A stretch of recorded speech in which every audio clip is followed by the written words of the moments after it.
Bonjour et bienvenue. Merci de votre intérêt.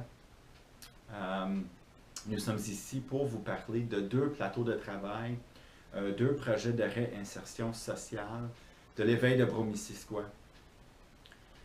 L'Éveil, on est un organisme communautaire ici à Bromissisquoi. Notre maison mère est à Cowansville, mais nous couvrons tout le territoire de Bromissisquoi. Plus de 55 000 personnes demeurent sur notre territoire. Qui couvre de Sutton jusqu'à Ange-Gardien, du ville de Lac-Brome jusqu'à Saint-Armand, au lac Champlain. C'est quand même un vaste territoire. Et l'un de nos volets de service, c'est les plateaux de travail des projets de réinsertion sociale. Donc, je pourrais vous décrire les projets, mais qui mieux de parler des projets que nos participants. Donc, il y a des gens qui ont brisé le tabou, là, qui sont prêts à parler non seulement de rétablissement, mais pour parler de rétablissement, je pense qu'il faut parler de maladie aussi en même temps. Puis c'est courageux de venir dans un forum public sur YouTube et de parler de rétablissement, de parler de problèmes de santé mentale. Donc, merci pour votre courage. Merci à toi, Olivier, pour ton courage de venir nous parler de rétablissement, de ton participation dans nos projets. Au début de l'été, c'est sûr qu'on a deux plateaux. Olivier a participé dans le projet Paradis des fruits. Fait que nous, on parle du projet vraiment à Donham avec Olivier. Mais il y a aussi le marché public Cœur de Carette que nous allons entendre des témoignages tantôt par rapport à l'autre projet. Fait que bonjour Olivier. Bonjour. Au début du projet, c'est sûr qu'il faut s'asseoir avec l'intervenant et écrire des objectifs. Oui, nous sommes à Donham pour avoir du plaisir, mais c'est beaucoup plus que ça. Hein? Puis avec toi, c'était un cas un peu particulier parce que toi, ton plan pour le projet Paradis des fruits, on l'a fait ensemble à l'hôpital de Granby, au 5e étage, au département de psychiatrie, parce qu'Olivier a dû passer à l'hôpital, dans le fond, 2 fois en 2018. Olivier a été hospitalisé. Oui. Donc, très, très, très difficile. Peux-tu nous dire un peu, c'est sûr qu'on va parler de rétablissement tantôt, mais au début de l'été, quand on s'est rencontrés à l'hôpital, peux-tu nous parler un peu de ça? Pourquoi que dans le fond, c'est moi qui t'ai emmené à l'hôpital, mais pourquoi qu'on est allé à l'hôpital? On était à l'hôpital parce que j'avais beaucoup de crises d'angoisse, j'avais des palpitations au cœur, nervosité, fébrilité, puis c'était pas rose, c'était pas très drôle. C'est sûr qu'à l'Éveil, nous ne travaillons pas avec le diagnostic. Même pour ceux qui n'ont pas de diagnostic, n'hésitez pas de contacter l'Éveil. Mais pour bien comprendre ce qui se passe dans la vie d'Olivier, peut-être que tu pourrais nous parler des diagnostics, juste que les gens comprennent. Toi, dans le fond, tu as deux problèmes. Moi, c'est l'anxiété, puis je suis schizophrène paranoïde, donc c'est hallucinations auditives que j'avais avant, maintenant j'en ai plus, heureusement. Donc, deux diagnostics, schizophrénie et anxiété. Mais c'est rare que deux diagnostics vont être indépendants. C'est un joue sur l'autre, je pense, puis un contribue à l'autre. Donc, plutôt très, très, très difficile pour Olivier. Beaucoup plus l'anxiété qui t'a causé du trouble au début de l'été. Oui. Je pense que la schizophrénie est plutôt bien contrôlée. Ça fait plus de 15 ans qu'Olivier a eu ce diagnostic-là et c'est bien contrôlé avec des bons médicaments et avec des saines attitudes. Là, mais c'est plutôt l'anxiété tout à coup qui a monté et qui a repris le contrôle. Peux-tu nous parler des objectifs que nous avons écrits au début de l'été, avant de commencer le travail à Donham? Je voulais socialiser, faire de l'activité physique, ouais, ça. Je pense que toi, ce que tu m'as dit aussi, puis j'oublierai jamais ce que tu m'as dit à l'hôpital, c'est que tu ne veux jamais retourner. C'était ça vraiment l'un des objectifs. Moi, il faut que je trouve des solutions. Puis pour l'anxiété, souvent, c'est quand on est seul chez nous je pense que ça serait difficile aussi pour Olivier de travailler à temps plein, mais pour faire le pont ou pour briser son isolement, pour faire quelque chose, Olivier a dit oui tout de suite. Je me souviens, même à l'hôpital, même avec toute l'anxiété qu'il vivait, il m'a tout de suite dit oui, je veux être à Donham pendant 2 mois avec vous, je veux cueillir des bleuets, je veux travailler dans les fraises, les pommes.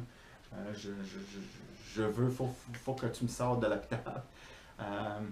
Puis à un moment donné, il est sorti, puis on a commencé à Donham. Fait que parle-moi de ça un peu, du début, là, le mois de juillet. Il faut être là de bonne heure. Nous commençons à... Fallait être là à 8h30 jusqu'à 11h30, je trouvais ça assez rough, mais pas ça au travail, puis ça m'a été, hein. Sur le terrain, à Donham, c'était quoi les tâches? Qu'est-ce qu'on fait à Donham? On ramassait les bleuets, on écueillait des fraises. Tu as nommé tantôt, tu as fait des amis. Est-ce que tu as pu faire de connaître du nouveau monde, oui. rencontrer des gens? Des gens très intéressants, très intelligents. Fantastique. Merci beaucoup. Une dernière question, Olivier. Ton message pour quelqu'un qui réfléchit, qui est en réflexion, qui considère s'inscrire pour l'un de nos plateaux de travail, mais qui n'a pas encore décidé. Est-ce que tu as un message pour cette personne-là? Garder courage et de ne pas avoir peur de se faire aider. Merci beaucoup, Olivier. Je suis fier de toi. Puis juste pour conclure, Olivier, ce matin, tu as pris l'autobus tout seul pour aller à l'hôpital. Oui. Tu n'as pas retourné à l'hôpital depuis le début. Puis là, on était en octobre de 2018. Fait que presque 6 mois sans aller, sans être au 5e à Granby. C'est vraiment fantastique. Plein rétablissement. Puis il veut s'inscrire pour devenir père aidant. Fait que ça, c'est vraiment fantastique. Nous avons un beau plan de travail, moi et Olivier, puis nous continuons le voyage vers le rétablissement pour Olivier. Fait que, merci beaucoup. Merci. Maintenant, avec moi, j'ai quelqu'un de très courageuse qui a accepté de faire un petit témoignage de rétablissement, elle aussi. Elle s'appelle Louane, elle est membre de l'Éveil. Elle va nous parler très brièvement de pourquoi elle est venue à l'Éveil, puis de sa participation dans le projet Paradis des fruits. Puis elle a aussi un message d'espoir qu'elle aimerait partager avec vous. Tous ceux qui souffrent en silence chez eux, en sachant que 2 sur 3 de personnes au Québec atteintes de problèmes de santé mentale ne consultent jamais. Pour parler des rétablissements, Louane, il faut parler un peu du début de maladie, de difficultés dans le fond. Est-ce que tu peux nous dire pourquoi tu es venu à l'Éveil? Comment ça que tu es arrivé à l'Éveil au début, Louane? Dans le fond, moi, je suis venue à l'Éveil pour chercher des services. Dans le fond, j'étais vraiment dans une très mauvaise période. J'étais un peu désorganisée, puis j'avais pas vraiment mis le doigt sur le bobo. Exact. Fait que je suis comme venue ici pour avoir de l'aide, avoir un appel à l'aide. Oui. Puis c'est pas mal ça, là. Non, merci beaucoup, Louane, encore pour ton courage. Je sais que c'est quand même tabou, puis on est en train de le briser, le tabou. Comme la plupart de nos membres, Louane a vraiment commencé par un suivi individuel à l'Éveil avec ma collègue Caroline, qui t'a aidé beaucoup, je pense. Oui, vraiment. Ça, c'est évident là, que ça a bien été. À un moment donné, au début de l'été 2018, Louane a accepté de participer dans l'un de nos plateaux de travail, le projet Paradis des fruits. C'est sûr qu'on ne demande pas à n'importe qui. Il faut que l'intervenant aussi, il faut que tu aies l'appui de ton intervenant. Puis c'est souvent l'intervenant qui approche la personne utilisatrice de service pour dire ben, moi je pense que toi tu es prêt. Quand Caro t'a approché puis t'a proposé le projet, pourquoi tu as dit oui, Louane? Ben, moi, je trouvais que c'était quand même un beau projet. Dans le fond, moi, j'ai demandé ça pour briser un peu l'isolement, pour échanger avec les autres, puis apporter aussi une certaine satisfaction personnelle d'accomplir quelque chose. Là. Non, puis je pense que dans le fond, tu l'as accompli. Si j'ai bien compris, toi, tu es maintenant de retour à ton cégep. Ouais. Pour finir ton diplôme d'études collégiales, c'est ton DEC. Fait que pour moi, c'est une autre preuve que ça fonctionne. Non seulement le volet individuel, mais nos plateaux, nos projets de réinsertion. Louane, pour moi, c'est la preuve que ça fonctionne parce qu'elle est de retour. Moi, j'avais un rendez-vous à Granby il y a 2 semaines. Pour accompagner quelqu'un chez le psychiatre, puis je t'ai croisé sur la rue principale de Granby. Okay. Tu avais l'air d'une étudiante qui, moi je me souviens, j'ai passé des années à l'école. Puis tu m'as pas vu, mais j'ai dit, wow, c'est Louane, puis elle est de retour au cégep, puis moi, je suis vraiment fier de toi. Louane, sincèrement, là, bravo, puis ne lâche pas. Pour conclure l'entrevue, c'est quoi ton message, Louane, pour quelqu'un qui souffre en silence, puis qui n'a peut-être pas le courage ou ne connaît peut-être pas l'éveil? C'est quoi ton message pour cette personne, lui ou elle, qui écoute chez eux là, ce petit clip, puis qui ne sait peut-être pas quoi faire? Moi, j'ai quand même souffert en silence très longtemps. J'ai gardé pour moi. Parce que ce que je dirais aux autres, c'est de s'ouvrir. Wow. C'est d'essayer de trouver une personne de confiance, que ce soit un ami, un collègue de travail, quelqu'un de ta famille, juste pour extérioriser ou vraiment d'en parler puis de sortir ça. Là. Wow! Non, j'adore ton message. Merci encore pour ton courage, Louane. Et merci à vous. N'oubliez pas de partager la vidéo avec vos proches. Merci. Donc, notre prochaine entrevue va se faire avec Sandra, qui est membre de l'éveil maintenant depuis au-dessus d'1 an, qui a commencé, comme la plupart de nos membres, avec le suivi individuel, mais qui a vraiment réussi son été au plateau de travail Paradis des fruits et qui est vraiment pas loin d'un retour à l'emploi là, bientôt. Fait que c'est toute une histoire. Donc, c'est ça. Fait qu'on va vraiment commencer l'entrevue avec Sandy. Premièrement, merci Sandy pour ton courage de venir parler de rétablissement. Ça prend quand même du courage. Pour comprendre le rétablissement, je pense qu'il faut aussi comprendre le début, la partie de maladie puis de difficulté. Peux-tu nous décrire un peu pourquoi tu as demandé de l'aide à l'éveil? Qu'est-ce qui a fait en sorte que j'ai eu le téléphone puis que OK, Sandy a besoin d'aide cette semaine? Oui, j'étais en dépression avec beaucoup d'anxiété. J'avais beaucoup de problèmes pour prendre soin de moi et de mon environnement. Surtout grâce à un manque de confiance de soi. Oui. Et puis, c'est ça. Donc, vous avez eu l'appel de moi pour venir m'aider, à m'encourager. Exactement. Prendre soin de moi. Puis Sandy, c'est quelqu'un qui a déjà travaillé, toute sa vie a travaillé. Puis l'un des objectifs de Sandy, c'était vraiment un retour à son emploi après quelques années de congé à cause de problèmes. Puis moi, j'ai vu après peut-être presque 1 an de suivi individuel, moi j'avais vraiment ciblé Sandy, j'ai dit « wow, je pense que de travailler tout l'été avec nous autres, si elle envisageait un retour au travail après l'été, ça serait parfait. » Et Sandy m'a dit oui. Elle a dit oui pour le projet d'Anam. Fait qu'elle était là à 8h30 jusqu'à 11h30, 2 jours par semaine. Peux-tu nous parler un peu du projet Adanam? Qu'est-ce qu'on a fait à Adanam? Donc, cet été, il a fait très chaud. Oui. Et puis, il y avait beaucoup de fruits dans les champs. Et donc, cet été, on a pas mal tout l'été cueilli des bleuets. Exactement. On avait aussi écueillé des fraises la première journée. Puis c'était une belle expérience la première journée parce qu'on a eu la chance de tous se connaître autour de la table et puis la famille aussi, Charbonneau, qui était très accueillante. Exactement, non, c'est ça. Souvent au début de l'été, au mois de juillet, les bleuets ne sont pas tout à fait prêts. Fait qu'on commence souvent, tu sais, ça va avec la météo, ça va avec ce qui est en saison. Fait que nous commençons souvent à l'intérieur de la maison familiale en préparant des fraises pour les clients de Mme Charbonneau. Puis c'est une vraie ferme, c'est important de comprendre. Il y a des travailleurs, il y a des clients, il y a des gens pour l'autocueillette, puis on est vraiment là. Puis j'aime ça commencer la saison à l'intérieur de la maison pour briser la glace, puis pour se connaître.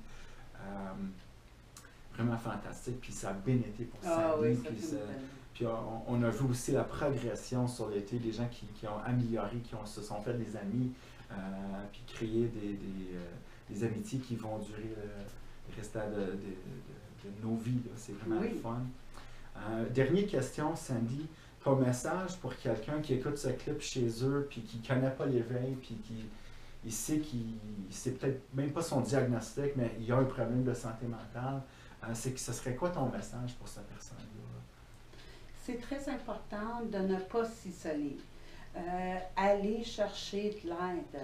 Si vous en avez besoin, commencez avec votre médecin et puis leur demander par où vous pouvez commencer pour aller chercher votre aide. Mais un appel à l'éveil va vous aider, c'est sûr. Wow, non, j'aime ton message. Merci beaucoup, Sandy, puis bonne continuité, bonne chance avec tous tes projets. Bonjour tout le monde. Maintenant, nous allons parler avec Marilyn, quelqu'un qui est membre de l'Éveil depuis quelques années, qui a commencé son été, cet été 2018, au marché public Cœur de Carotte. Mais il y a eu quelques surprises. Marilyn a été très courageuse. Elle a dû laisser le marché public pour vraiment des bonnes raisons. Mais je vais laisser vraiment Marilyn nous parler de ça. Mais pour commencer, pour parler de rétablissement, bien, il faut parler de maladie, c'est la partie plate un peu. Mais Marilyn, pourquoi que toi tu es venue à l'éveil au début, là? C'est parce que tu avais un besoin? C'est parce que moi j'avais un besoin en santé mentale, parce que j'avais vécu de l'agression sexuelle en étant jeune, puis j'ai été battue. Ma santé mentale a été beaucoup affectée. C'est sûr. Puis en étant avec des enfants, j'ai eu de la misère à les élever, fait qu'il fallait que j'aie besoin de ressources pour éduquer mes enfants du mieux que je pouvais. Puis je suis venue aussi pour, quand j'ai déménagé ici, j'ai rentré pour voir l'éveil parce que j'avais besoin en santé mentale pour m'aider à mieux m'améliorer dans ma vie puis à mieux fonctionner dans ma vie. Wow! Merci Marilyn. Puis c'est ça, je pense que Marilyn a commencé avec vraiment un suivi individuel avec l'un de nos intervenants. Mais à un moment donné, Marilyn a commencé à prendre du mieux. Puis elle a dit, moi je suis prêt pour d'autres choses. Nos ateliers, bien sûr. Mais à un moment donné, elle a eu le courage de s'inscrire pour notre marché public Cœur de Carotte été 2018. Pourquoi que tu as répondu oui? Quand j'imagine que c'est Nancy qui a dit, hey Marilyn, Oui. son intervenante Nancy, a demandé est-ce que tu es intéressé par l'un de nos plateaux de travail. Pourquoi que Marilyn t'a dit oui? Pourquoi? Parce que je veux m'améliorer encore plus, puis je veux foncer encore plus dans ma vie, puis je veux montrer aux autres que tu es capable de changer. C'est pas en restant chez soi qu'on va changer, c'est en sortant de chez soi, puis d'aller chercher les ressources, des très bonnes ressources dans la ville, à Cowansville. Puis ça vaut la peine d'y aller. Vraiment, moi, j'apprécie beaucoup l'éveil. Merci Marilyn. Toi, tu as commencé au marché public. Toi, tu étais à quel kiosque? Là? Parce que nous, on met des gens en... Moi, j'accueillais. J'accueillais le monde. OK, wow! Fait que c'était pas à un kiosque nécessairement, Non. mais vraiment à l'accueil. Oui. Quelqu'un qui est là, sur la rue John, ici à Cowansville, à tous les jeudis. Puis toi, tu étais là pour recevoir des gens, puis dire bonjour, puis répondre aux questions. Puis donner des pamphlets aussi. Fait que ça brise un peu l'isolement, un bon contact avec le grand public, puis c'est vraiment fantastique. À un moment donné, tu as dû laisser, puis c'est sûr qu'on n'aime pas ça quand les gens démissionnent, mais il y a des gens qui démissionnent parfois pour des très bonnes raisons. Toi, c'est parce que tu as eu vraiment la possibilité à un... J'aime pas le mot vrai emploi, nous autres aussi c'est un vrai projet, là, mais pour un emploi qui est plus rémunéré, puis vraiment un emploi comme monsieur, madame, tout le monde. Oui, moi j'ai eu la chance de connaître un emploi. Je suis allé, puis ça m'a fait évoluer encore plus, mais je lâchais pas l'éveil pour ça. Je suis de retour et je vais être de retour pour définitif. Fantastique. Bien, merci beaucoup, Marilyn, pour ton courage là, de parler de ta santé mentale. Sur YouTube, là, ça prend beaucoup de courage, mais il faut briser le tabou. Un dernier question, Marilyn, ton message pour quelqu'un qui est en train de souffrir chez eux, qui a des problèmes de santé mentale, mais qui a peut-être peur de prendre le téléphone ou qui n'a jamais dit « Hey, j'ai besoin d'aide ». Moi, la seule chose que je peux dire à la personne qui écoute présentement, sois pas gêné, prends le téléphone et appelle à l'éveil. Peut-être que tu as eu des mauvais commentaires de l'éveil, mais fais pas ça, écoute pas ça. Va par tes propres moyens, puis vas-y à l'éveil, parce que ça vaut vraiment la peine. C'est du bon monde ici, là. C'est pas des sauvages, là, c'est du bon monde, puis tu vas voir, tu vas être fier de toi après parce que tu vas t'en sortir, puis tu vas foncer dans la vie. Puis tu vas te dire au moins, tu vas avoir un but dans la vie, puis tu vas pouvoir dire le matin, crime, je me lève pour de quoi? Je me lève pas pour rien, je me lève pour quelque chose parce que j'ai quelque chose dans la vie qui fonctionne.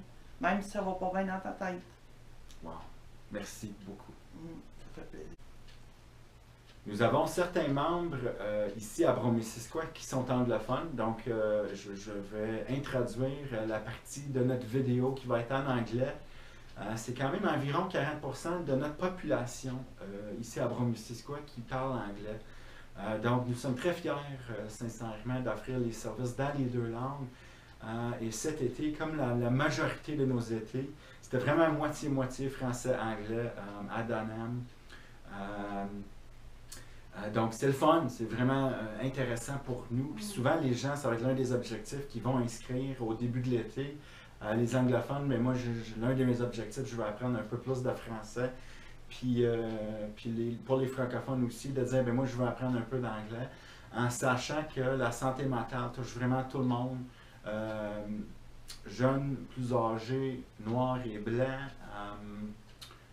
riches et moins riches, et français et anglais, la santé mentale, il n'y a vraiment personne qui est à l'abri de ça. Donc, je vais changer, je vais parler en anglais. Good afternoon, Gloria. Thank you for having the courage to come on here and talk about the project and talk about your recovery. But to talk about recovery, we do have to talk a bit at first about what went wrong. So can you tell us a bit about why you came to Levay, just very briefly? I came to Levay because I was just getting out of a huge depression, and but the helping the public at the public market was great. It gets you out of your environment, and it gets you involved in something that's really special. You get to commune with other people who are doing the same thing, and Exactly. it's helping out the business as well, which is great. They have lots of wonderful fruits and fruits over there. It's really awesome. Amazing. No, and I think it was really fun watching you over the summer really make some friends. Did you connect with a few people? Yes, I did. I connected with one lady in particular. I had gone to school with her, and we just reconnected. Like no time had passed at all. It was amazing. It was great. No, fantastic. I think I went through the list of objectives earlier, just looking at what people had wrote down at the beginning of the summer, and then compared it to how they did at the end. And I think everybody, I mean, it wasn't 100%, everyone got everything done, but most people really accomplished their objectives, and it was really fun seeing people progress. And at the beginning of the summer, people are more shy or aren't doing so well, and by the end of August, everyone was doing great. Gloria, last question. What would your message be to someone who's suffering with a mental illness at home and maybe is watching this video and hearing about Levay for the first time? Do you have any advice for that person who's been suffering in silence for years? Yeah, I do. Please don't stay home. It's really good for yourself to get out, to meet other people, and to help out the community. It gives you a really good feeling, and you know, you make friends along the way too, which is the best. Please don't stay home. Come to Levay. Thank you so much for your courage, Gloria. Again, our phone number is 450-263-6240, and push extension 3 to speak directly with me, Tim Wisdom. Thank you so much. Thank you. The next person to speak about his participation in both of our projects is David. David, thank you for having the courage to do this video and to talk about your mental health recovery. Obviously, we're here to focus on getting better, but to understand more how you're getting better, we do have to talk a bit about what went wrong in the beginning. Can you tell us about why you first came to Levay? Well, I was in the Granby Hospital at the psychiatric ward, and when I was released, they referred me to Levay, and I'm glad they did, because you know, you need the support, and you guys have been very helpful, and I appreciate that a lot. I feel that my problem is that I'm schizophrenia, and I have a chemical imbalance. So what happened when I was in the hospital was that I went off my pills for a while, and I had a relapse, because this isn't the first time.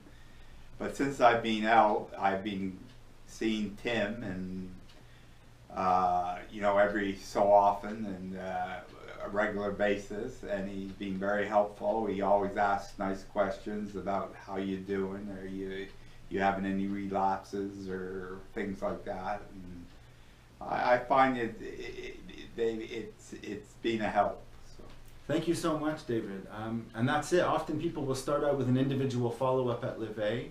And when your caseworker thinks you're ready, we can talk about maybe doing some group work. And that can be our group workshops, which are held here at the office in Cowansville every Tuesday. But for David, I really thought that he was doing so well that he was really ready for one of our social reintegration projects.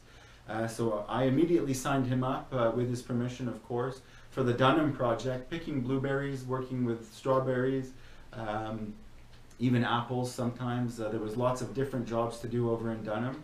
But at some point we needed someone for the other project as well. We needed someone who could work at the farmer's market delivering pamphlets, and so David actually signed up for both projects, which is very rare and takes a lot of courage. David, do you have a message for someone who's suffering at home with mental illness and has really struggled? Do you have a message for that person who maybe is too nervous to call Leveille, or didn't know we existed and they're just watching this video? Well, yeah, I find that ever since I've had my first breakdown, I've always kept things to myself. I didn't open up, and I kept it inside until I sort of hit a point where I snapped, or that's a bad word to use, but where I couldn't cope anymore. And I find you have to talk it out. You have to go for help.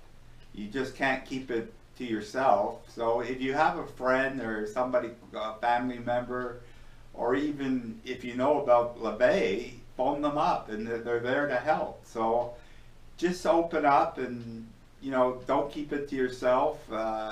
Don't let it build up inside you. You know, just be more open. That's all I can say. That's wonderful advice. Thank you so much, David. Thanks again for having the courage to come on here onto YouTube and to talk about mental health and recovery. And it was great advice. It's been a pleasure working with you. Don't stop. Continue your journey of recovery. Thanks again, David. Thank you. Thank you. Bonjour. Le prochain participant qui va témoigner du projet Paradis des fruits s'appelle Marc. Marc a passé 2 années plutôt difficiles, la perte de Valérie, sa femme, et suite à ça, des problèmes de santé physique. Fait que Marc a eu plutôt des années difficiles. Premièrement, merci Marc pour le courage de venir ici, de parler de ta participation dans notre projet. Marc, il veut faire ça vite, là, mais il voulait absolument témoigner. Fait que moi, je suis fier de lui. Marc, est-ce que tu as aimé le projet Paradis des fruits? Oui, j'ai aimé ça. Excellent. Non, je pense que Marc a vraiment bien travaillé. Peux-tu nous parler rapidement, Marc, des tâches que tu as faites au projet? On écoute des fraises et on ramasse des bleuets. C'est ça. Puis Marc, il en a ramassé des bleuets. Est-ce que tu as pu briser ton isolement un peu dans notre projet, Marc? Oui, oui. Et on peut rencontrer du nouveau monde. Rencontrer du nouveau monde, non, c'est intéressant. Puis ça, c'est l'une des raisons pourquoi les gens participent dans nos projets. C'est vraiment pour briser l'isolement, de prendre des nouvelles connaissances et d'être debout. On est là de bonne heure, hein, Marc? Oui, 2h30 jusqu'à 11h30. C'est ça, 2 jours par semaine. Fait que ça permet vraiment de sortir, de se lever le matin et de se rétablir de dépression, de se rétablir de différents problèmes de santé mentale. Écoute Marc, un grand merci pour ton courage d'être dans la vidéo et j'espère que tu continues à te rétablir. Merci encore. Merci. The next person to do her interview is called Megan. Megan, thank you for coming on here. Not a problem. You are in recovery from mental illness, and obviously we're here today to talk about recovery, but can you tell us a bit about your mental health condition? It's pretty much depression, I guess. That's what your family doctor diagnosed you with, and that's what you've been recovering from. Yeah. Why did you tell me yes at the beginning of the summer when I talked about the project in Dunham? Why did you say, yeah, I'd really like to do that? Because usually I'm always with my little man at home. I do have a 4-year-old. Yeah, he's 4 now. And I'm always with him, so it kind of gives me a chance to, my husband, take care of Jeremy, and I get to go have some mom time and adult conversation with others and try to learn a bit more French and stuff like that. That's true. Megan's French did get better over the summer working with the bilingual group. The project also, a lot of people on social aid are allowed to earn around $100 a month. So maybe you could tell us a bit about that. We had to contact your agent at social aid to make sure, right? Yeah, because I guess depending on the person and the severity of their illness or illnesses, I know there's some that have more than one, that you're only allowed to make an X amount a month before they deduct anything. Exactly. But you're not just paid in money, you do leave every Wednesday with something, something special. Could you tell us a bit about that? It's mostly blueberries that we would leave with. The odd time we had strawberries. So. Thérèse is very generous, the owner of Paradis des Fruits, and often she gives the participants a nice big basket of blueberries along with the paycheck from Leveille. So it's a great project. Last question, Megan. Tell me, what is your message to the person suffering from mental illness that's too scared to call Leveille? Do it anyway. Just do it, because there's been a lot of issues out in society today, and I would just say do it anyway, because if you don't, then you could be one of those people where they commit suicide. I know it's a touchy subject, but it's just, I don't like to see another life lost when there's so many options out there, and that your life is definitely worth living. No, I thank you, Megan, and it is a taboo subject, suicide, but we have to talk about it. There's 950 suicides a year in Quebec, and that is deaths, people who are no longer with us. 950 a year in Quebec. On the road, we think the road is dangerous, there's a lot of traffic accidents, and that's true, but that's only around 600 a year that die. So suicide is a big problem, and I thank you for bringing that up. A lot of people who commit suicide are battling depression, and getting out, getting fresh air, getting exercise, and joining Leveille, one of our social reintegration projects, absolutely helps prevent suicide. Megan, thank you so much. No problem. Thank you for watching. Stay tuned, we've got more interviews coming up. If you need more information, don't forget the number is going to be up here at the end. So give us a call. I will help you.